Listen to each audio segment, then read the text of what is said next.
Welcome back, my friends, to the motorbike show that never ends. It's a dark and dreary night. Things are very damp. You can see the condensation on the bike. Okay, let's talk about this bike again. Let's talk about my Constellation 58-700.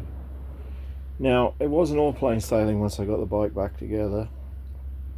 I had rebuilt the gearbox for the reason that it was totally knackered. It was completely shagged out. This is the Layshaft bushing, and this is how much slop it had in it. This shaft was blue. This is the Layshaft. It was completely blue. In actual fact, you can still see the blue there. The whole thing was like that. I realised it had got hot at some time and just killed, just died. So yeah, I had a feeling it might be bent, but I took it to a engineering shop. They put it on their crankshaft grinder and they took half a thou off. And no, she was straight, although she had a little bit of scoring, but I don't think that would affect it so much. So I decided to go with a new one, with a new Layshaft, which duly arrived, and it was packaged in a bag which said Royal Enfield, Bombay. Now, I thought, well, that's an old one because it hasn't been called Bombay since about 1990 something, And the 90s, were not a good period for Royal Enfield. They were turning out some pretty poor quality bikes, and all was not good. So I was a bit dubious about putting it in, and some of the machining wasn't as nice as it could have been. The edges of the gears were a bit tight, so I just ran diamond file on them, just eased them a little bit, put the box back together, and thought all would be well. I did have the main shaft checked, and that was straight too, although the main shaft wasn't coloured like this one. Just to show you I did show you how much wear, but yeah, that was the wear in it. And this is the newer bushing, and very little wear there. Okay, so we did that. We put the bike back together and we went for a couple of test runs, and let me show you what happened. So here's the gearbox. You see I've written there Perfidious Albion, and that's for a reason. She went out on two wheels, and this actually came back. Happened about 10 miles from home. Had to get a ride back in a pickup truck. So what had actually happened was the Layshaft had snapped like a bloody carrot. Didn't make a noise. I slowed down just to check the bike over, check nuts and bolts, have a good look around, and I noticed there was oil underneath the box.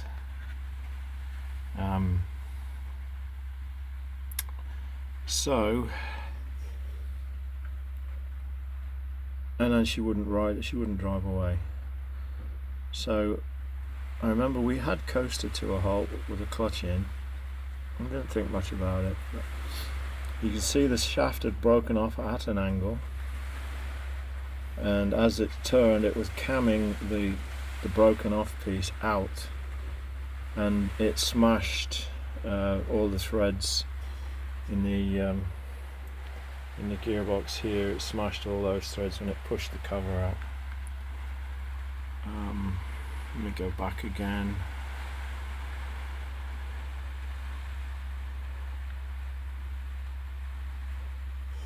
Yeah, if you can see that. Don't know if you can or not. Let me go back another way. Yeah, smashed all these. Broke two teeth off, the top gear and the third gear. and there you can see the extent of the damage. Snapped it off, and those are 2 broken teeth. Let me go back and I'll show you the layout of the. Oops.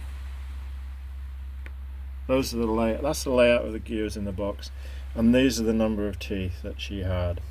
Like so, top gear was 17 and 31. Next gear was 21 and 27, 25, 23, 18 and 30. So you notice that all the teeth add up to 48. And that's kind of important later on. Anyway, so that was the damage. So what did we do about it? Well, obviously we got onto the supplier of the Layshaft, and they wanted to see the parts and pieces so they could make a decision, and so I parceled them off and sent them to them. They contacted me and said, yeah, obviously something's not right with the Layshaft, we're not sure what it is, but we'll replace all the parts free of charge because of your inconvenience. So that was duly done. I had all the parts returned to me that I needed to repair the box. I had a new case, had a new Layshaft, and I had 2 sets of gears new. And I'll tell you who they were. They were Hitchcocks, and they behaved excellently. They looked after me very well, and all credit to them. They stand by their product. They're an excellent company to deal with, so I've got no argument whatsoever with Hitchcocks. I mean, they were just selling me what they thought were bona fide parts, and the metallurgy was Indian from a very bad period of Royal Enfield's history. So it is all understandable, and it's just one of those things that happen. So I've got no axe to grind either way. The Layshaft that I put in was actually a used British one. I didn't want to spin the roulette wheel again, if you know what I mean. So all was good there. Okay, so was that the end of my problems? No, it wasn't, because once out on the road with the box rebuilt, it was obviously there was something very wrong, and it was all due to the gear ratios. Now the bike had been a sidecar tug, and she had an 18 tooth gearbox sprocket on her when I bought her, and I replaced that with a brand new 20 tooth, which was the standard fitment for a solo bike. But I could not believe how slow first gear was. Second was a little bit faster, third a bit better, and then quite a jump to fourth, and I just could not understand what was going on here. But Hitchcocks had given me a clue when they asked me how many teeth a gear I wanted for top gear, and I told them, and they said, well, that's not, usually we supply a different one. And I said, well, I'm just putting the bike back together the way it was. And they said, okay. So they sent me the right gears that were in it, but they were the wrong gears. Not their fault. Again, it's my fault for not doing my research. Now, this is the layout of the gears, and you can see the power comes in from the clutch through the main shaft, and it comes all the way along to the top gears here, and it goes through that gear, hooks up with that one, and the power goes along the Layshaft and then comes out via another set of gears, goes through the main shaft sleeve, and thence to the gearbox sprocket. Here you can see this is the Layshaft, that's the main shaft, and that's the main shaft sleeve. So you've got 4 gears on here, and then up here you've got your gears, but you've got 2 together, which are the sliding gears. Okay, and then you've got your first gear, sorry, you've got your top gear, that's right, your top gear is that one and that one. Now, in a standard gearbox, this would be a 30, that would be an 18, but mine weren't. What I actually had was a a 31 and a 17. Okay, so how does that affect it? What difference does that make? Well, if you look at this schematic, it shows how the drive comes in through the clutch, down through the box, through your top gears, and then along the Layshaft, and that's neutral, and that's where it stops. Now for first gear, it comes through and then comes out. The power gets hooked up to the sleeve, and the sleeve drives the gearbox sprocket. In here we're in second gear. Power comes in, goes down through the top gears, goes along the Layshaft, comes out through the second gear onto the sleeve and out. In third, similar thing, power comes in through the two gears, back up to the third gear, out through the sleeve and gone. Now in top gear, the power comes in and this gear gets hooked up to the sleeve, so the power comes in and goes back out through the sleeve direct, and these have no bearing on it at all. So you can see that as the power comes in, the ratio of these two gears affects gears 1, 2 and 3. Fourth is not affected because that's a direct drive. Okay, so now what is happening in my gearbox? Well, I have here a chart which I hope you can see. I hope you can see it. Right. I wonder if I can change the magnification on this thing without turning it off. No, I'm not going to risk that. I'm not going to risk that. If I can do this, maybe. Won't change. Right, so this is kind of ridiculous. Alright, so these are your Albion Model H 4-speed gear ratios. Okay, now then,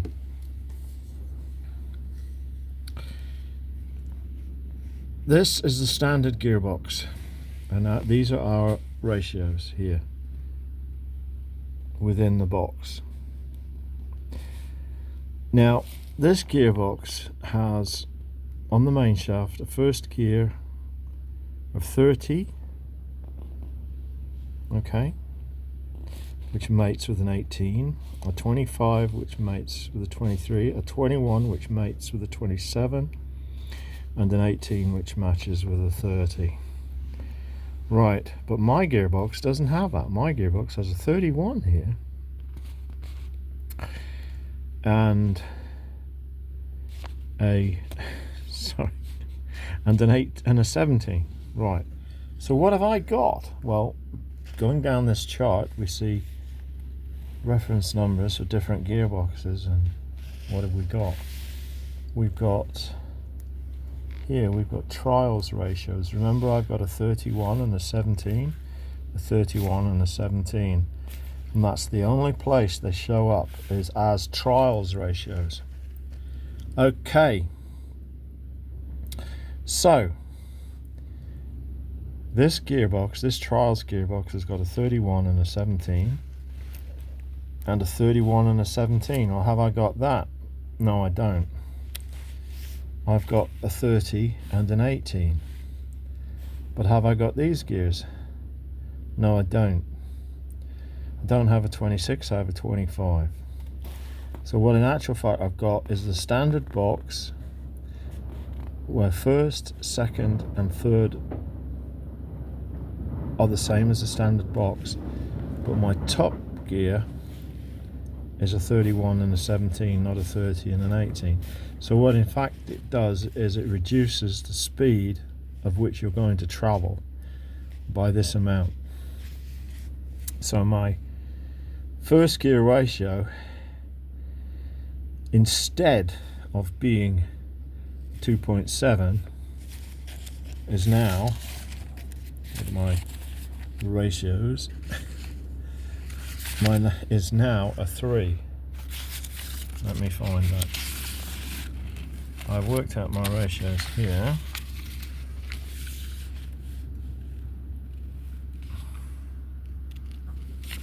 Where's my internals?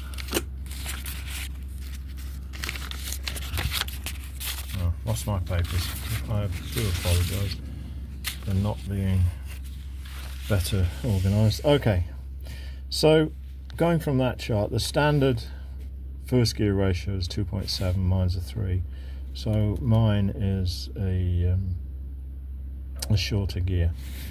The second is the same, second is the same scenario, third is the same scenario, and the top gear is the same because it's a 1-to-1. So that's what I've got now.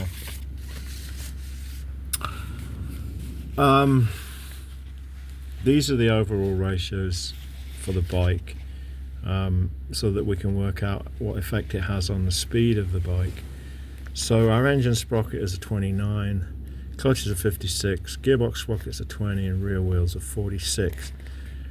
So if we do the maths, 56 divided by 29 is 1.93, 46 divided by 20 is 2.3, times that by that we get the ratio of 4.4.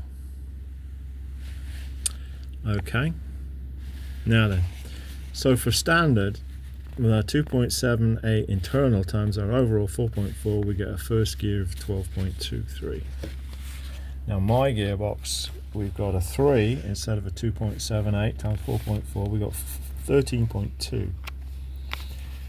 Here we've got 7.92, 8.7, 5.72, 6.2, top gear is 4.4 and 4.4. So you can see it has a substantial effect. The first gear is way shorter.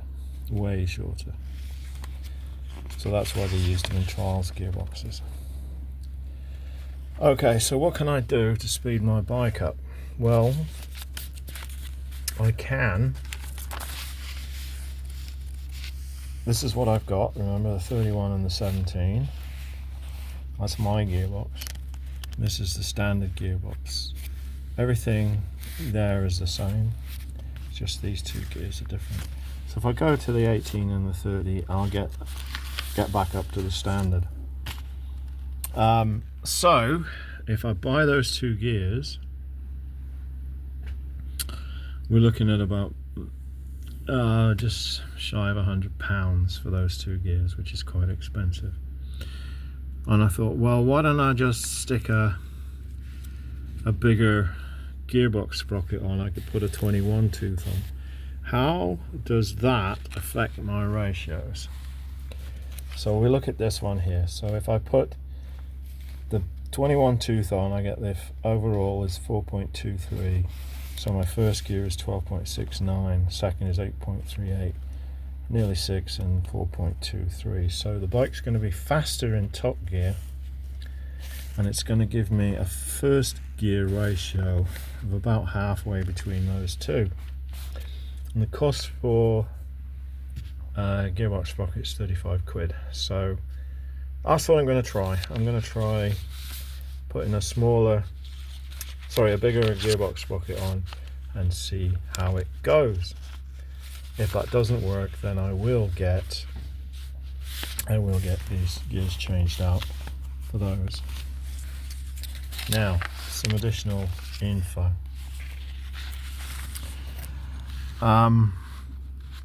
If you're working with an earlier Meteor or Super Meteor, they had a different engine sprocket. They had a 33 tooth engine sprocket, and then the gearbox sprocket was 18 tooth standard. And they give you the ratios of these 12.09, la-di-da-di-da. So everything was a little taller on the earlier Super Meteor. So, you know, if you've got one of these bikes, just check your engine sprocket. I'm not saying that these are bad. In actual fact, I think these would be pretty good. I think these would be pretty darn good, actually, because I still think that she might be a little slow. Anyway, if one was to take the standard gearbox which is this one. Take the standard gearbox and put a 21 tooth on. These are the ratios you're going to get. So you're going to get 11.78, 7.61, and then you'd end up with a 4.23, the same as I would with my gearbox, a 4.23, which may be okay, or maybe a little tall. I've heard references of people actually preferring the Meteors to the Constellations and later bikes, and this may have something to do with it. 12 is still a pretty nice first gear, and 4.35 gives you an easier top gear. So that might be something to think about. So anyway, that's that. Oh, one other thing. After starting in 59, the gearbox changed and they put bigger teeth and fewer of them in there.